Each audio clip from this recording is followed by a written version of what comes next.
listening to Lead Defend, the podcast designed to help you grow in faith and leadership as you navigate the stages of your young adulthood. We address important faith topics and provide practical life tips, helping you build your faith as you engage in a changing culture. Here are your hosts, Seth Tucker and Ryan Scantling. Hey, this is Ryan and Seth, and we're here with Mary Jo Sharp. We got to record a podcast with you last year, and it was incredible. It was. And so we're excited that you're back for Lead Defend this year and are just so eager to get started on this podcast. Now, here in the South, about a month ago, before this airs anyways, we had some snow. A little bit. And we're not very good at dealing with it. I personally spun off the road. Thank God for the redneck with the big chain that came and pulled me out so that I could get to the hospital and take my COVID test. Right. It was positive. So, but in addition to that, you guys had snow in Portland just a couple of months ago. Yes, we did. That's right. Okay, now, and there's a story there, I understand, right? Because your husband's a Southerner. He is. Kind of, and he's very much a Southerner. Oh, he's very much a Southerner. Does he have a chain on his truck? No, he doesn't have it. I have the truck. Oh, okay, nice. And he recently migrated up there and is having to deal with snow and cold weather all new. Yeah. So he, knowing this snowstorm was coming, he's like, hey, I really want you to get me a sled because I want to go sledding because he knows I love to do stuff like that. Yeah. So I bought him this really awesome sled off of Amazon.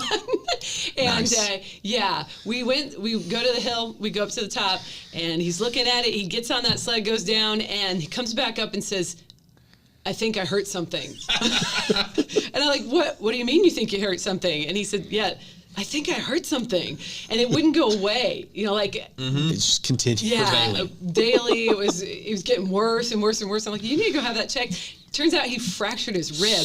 First time sledding in Portland. Oh, dangerous. Oh, you pushed him down the hill, didn't you? That's right. That's what happened. Hey, so it sounds like you and your husband have some incredible interactions, and you were just telling us of a new project you recently launched with him. Yes. We have a new Patreon show, which is also being uploaded to my YouTube, like little samples of it, called The Pastor and the Professor. So my husband, who's been a pastor for like almost our whole marriage, and I've been a professor for about 9 years now, and so we thought it would be fun for people to see this marriage dynamic that goes on because we're always talking about like theology, apologetics in our house, and we were like, we need to bring these conversations out to the public so they can have them too with us. Sure. So people can go and find those. Pastor and Professor, how do they search? So if you want to see the little ones that we have like available for everybody, it's on YouTube on maryjosharp.com. Just look for I have a channel there, The Pastor and Professor. Perfect. It's awesome. You also have another project you've been working on, and it's going to be big. So tell us a little bit about this project here. Yeah, I have this great project. I started up in August of 2019, and it's called the Savvy Project.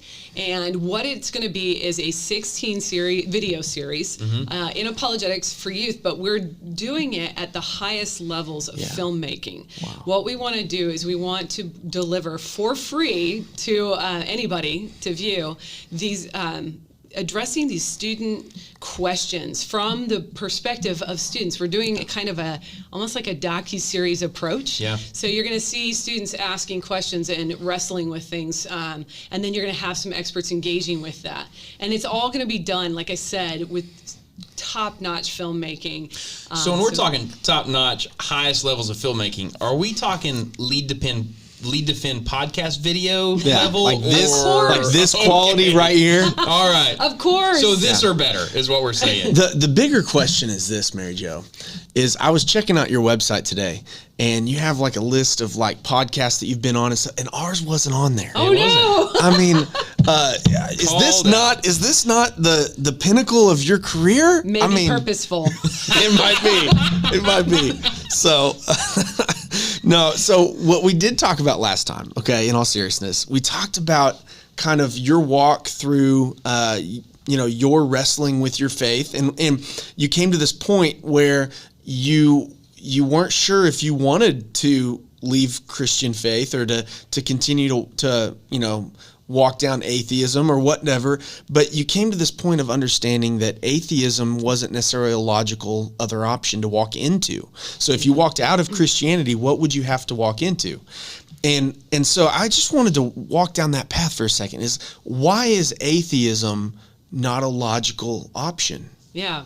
That's an important thing to talk about, because I always tell people when you hear these stories of deconversion, a lot of times what you hear is them leaving Christianity. Yeah. So they talk about what's wrong with Christianity. This is wrong, or whatever. And then they don't talk about, well, subsequently, what is it that they're going to, and how have they investigated that, and what is that philosophical framework? Yeah. Right? Because a lot of times these are people who grew up in the church, and their whole worldview is Christianity. And so their ethics, their morals, their framework for why they believe in things like justice and equality and human rights, things like that, it's all framed within Christianity. And so when they walk away, I always say, like, what are you going to, have you investigated what that would look like? And I had to do that. I had to actually investigate what atheism looked like. And having grown up as in an atheist home, like, you even had a framework built somewhat that they hadn't had. My background would have been naturalism. It's atheistic materialism, where everything that is just physical matter. And that's what my dad was. He was a huge Carl Sagan fan, and that's the feel of it. So that's what I'm talking about right there. All that is physical matter. And so to say, like, why isn't atheism a logical choice for me? That we're going to talk about that a little bit. About everything in the universe is just reducible to this physical stuff. And as I thought about that, like, when I was doing my time of searching and questioning, I had to say, well, what does that mean? Okay, so what does that mean? Well, there's a lot of, actually, I don't have to flesh it out, because Bertrand Russell fleshed it out for me, the atheist philosopher from the 1900s. And then our favorite guy to quote as apologist, Richard Dawkins. I say favorite guy to quote, one of the favorite atheists, because he's so vocal, and he's a great writer, and he says things like you don't have to guess. So he says that in the universe that we have, that there is at base no good, no evil, no justice. Basically, it's just chance. He says there's no rhyme or reason to anything. And this is what you expect in a universe that's just built on genetic mutations and replication, right? It's not. There's no purpose or intention or design or intentionality or anything like that. So that's me paraphrasing him. Right. Yeah, because it begs the question of a lot of these deconversion stories, like one of my college classmates, actually, who's going through this, and all that I ever see is her just ranting or raving about how awful Christians are. And I'm like, if it's all just chance, how can you say that we're awful people? Because we're no different than anyone else. We're just by chance doing what we do. You know? So it doesn't make a lot of sense. But when I'm watching her walk through this, she's not talking about logical reasoning for atheism or even logical reasoning against Christianity. It's all about emotional hurt. Right. And so, but we talked about that last episode. Yeah, I mean, that is a bit, we don't mean to just like brush by, and I never do when I'm talking to somebody, because that's a huge part of how they're experiencing things. Yeah, it is real, and there's truth in it, in what they're going through, so you need to address that. But we also need to address the truth of what they might be considering. And, with Dawkins' quote there, what does that mean for us? What kind of philosophical foundation does that lay for things like human rights? For does human life have meaning? And I mean, not relativistic meaning, but like ultimate meaning, something that would transcend just time and place and circumstances. Is there any ultimate meaning to human life? Do humans make real choices that have real consequence? Or, as you were alluding to, are they, and Dawkins says this, are they just dancing to their DNA? Are they just products of their genetic makeup? And so they wouldn't do any other than what they're doing. So they're not freely thinking. Right. They're not freely choosing or freely loving. We have the illusion that we do, but we're not. But we're not. And so when I talk about it not being a logical choice for me, it's just that atheism requires me to give up too much. It requires me to give up basic things like the grounding for good and evil, the grounding for things like thoughts. Like, how do I know that I'm the thinker, that there's somebody thinking? How do I know that my thoughts are mine and not just something that is being produced by my genetic makeup? And this is like, we're scratching the surface on a very deep and intense argument. So if you're listening and you're like, well, that's not really satisfying, like I'm not handling, that's right, I'm not, but go do the hard work, right? Can you dance down that level of reason? And why is reason a proof that that we aren't just matter. Yeah. Okay. Yeah. Can you take us down that a little further, or is that? Well, the problem that I have is that if I'm a rational being, what does that mean, and where does it come from? Mm-hmm. So if the universe at base is chance, so it's these mutations in accordance with environmental factors, then my rationality is a product of that. Yeah. So what that means is that my rationality is not intentional. Mm-hmm. It's not purposeful. And what it also means is that it's not something that I can trust to guide me towards an end, like truth. Mm-hmm. What I can say is that it might be something that makes me fit for survival or for reproduction or something like that, but it's not actually guaranteeing me that it's trying to get me towards truth. Yeah. So what's fascinating to me is that a lot of times the online atheists, not like serious atheist philosophers, but online atheists will rant against Christians as being like irresponsible. I love how there's a whole category of online atheists now. There is, and you know who they are, yes, right? They're the ones that just sort of drop in and give you an ad hominem. They attack you and then they leave. Yeah. So, but they'll tell you that you're anti-intellectual or whatever. Mm-hmm. But what we're trying to, like Christians throughout history have been trying to figure out how they know what they know. Yeah. And the relationship between faith and reason. And they've been doing serious work on that for hundreds of years. Yeah. And so we're not ones that are saying, hey, rationality is just, you have it, by chance. We don't know if it guides you to anything. Actually, Christianity says, guess what? Rationality comes from rationality. So because God is rational, because he is a person who has rationality, he can make things in his image with rationality. So we actually have an origin for understanding why we reason, why we think, why, because we have personhood, comes from a person. Mm. Yeah. Complexity really can only come from complexity too. I mean, and that's the way I think about it, and maybe it is a little simple, but like if we have a complex creation, there has to be a complex creator, and it would just stand to reason that, in my reasoning, is that it can't be just out of nowhere, out of chance. But anyway, I'm gonna let Ryan go somewhere else. Well, Mary Jo, I think something that was interesting to me is you said that to be an atheist, you would have to give up so many things maybe that just as basic human understanding, or that we've come to accept. But truthfully, I mean, following after Jesus and his way, we have to give up a lot of things too. Yeah. And so why would you say that going the route of atheism requires you to give up things that just don't make sense? Whereas following after God, we give up things, yes, but it's in line with our purpose and our human nature. Yeah. Yeah, and that for me goes back to what's going on in Genesis 1, verses 26 through 31, that we're being made in the image of God, and we're made in a certain way. First of all, we're intended to be. That's important, because in atheism, I'm not intended. Yeah. Wow. So that's one of the things in creation I'm intended to be. That's a really good distinguishing mark. Yeah. Because a lot of people are searching for identity and purpose in their life right now, and especially after a pandemic, they're questioning why they are. Well, in Christianity, God intended you. Yeah. Right? In atheism, there's no such thing. So that's part of being true to what you believe. We always want Christians to be true to what they believe, but part of being true to what you believe as an atheist is you don't have any intention.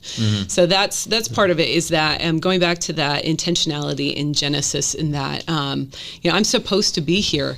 And so now the COVID brain is setting in. Do you remember the rest of that question? Yeah, so with atheism, you have to give up some things to believe it. Yeah. But you also have to give up some things to follow after who God is. That's right. Thank you. So the intentionality is like the beginning, right? I was intended to be. But then that means if I was intended, I was created for something, for a certain way.